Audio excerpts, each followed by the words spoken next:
தமிழ் சொந்தங்களுக்கு வணக்கம். இன்னைக்கு நாம பார்க்க போற கதை நிஜமாவே உங்களுக்கு ஆச்சரியத்தை கொடுக்கும்.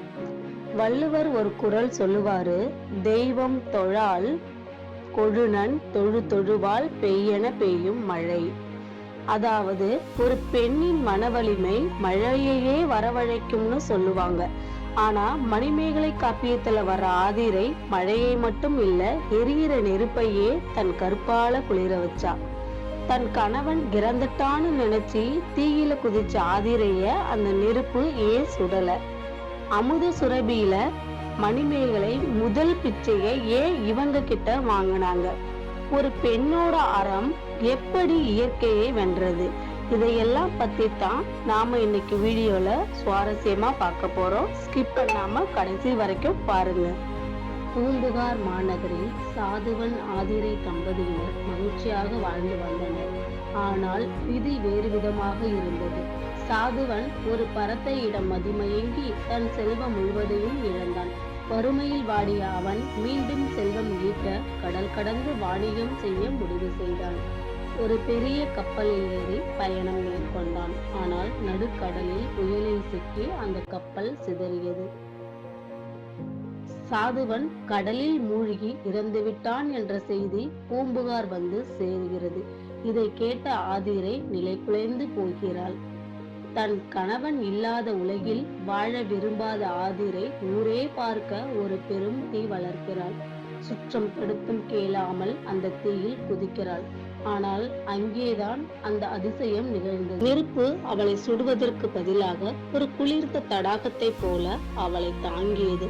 அவளது மேனியும் ஆடையும் கருகவில்லை.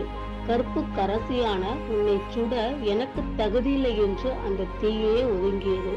அதே நேரத்தில் ஒரு அசரீரி ஒலிக்கிறது, ஆதிரை கலங்காதே, உன் கணவன் சாகவில்லை, அவன் நாகர்தீவில் நலமாக இருக்கிறான் என்று அந்த வானம் அறிவித்தது. கணவன் வரும் வரை காத்திருந்த ஆதிரை தன் காலத்தை சும்மா கழிக்கவில்லை. நாள்தோறும் ஏழைகளுக்கு உணவளித்து அறம் செய்து வந்தாள்.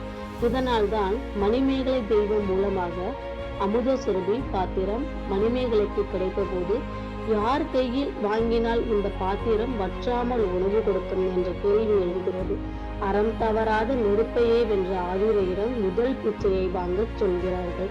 ஆதிரையிட்ட அந்த முதல் கைப்பிடி சோறுதான் உலகத்தின் பசிப்பினியை போக்க தொடங்கும் சக்தியை அந்த பாத்திரத்திற்கு வழங்கியது.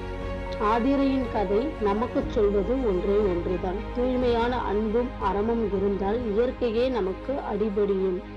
இதனை நம் சங்க இலக்கியமான புறநானூறு மற்றும் மணிமேகலை ஆகிய 2 நூல்களுமே உண்டி கொடுத்தோர் உயிர் கொடுத்தோரே என்று பறைசாற்றுகின்றன.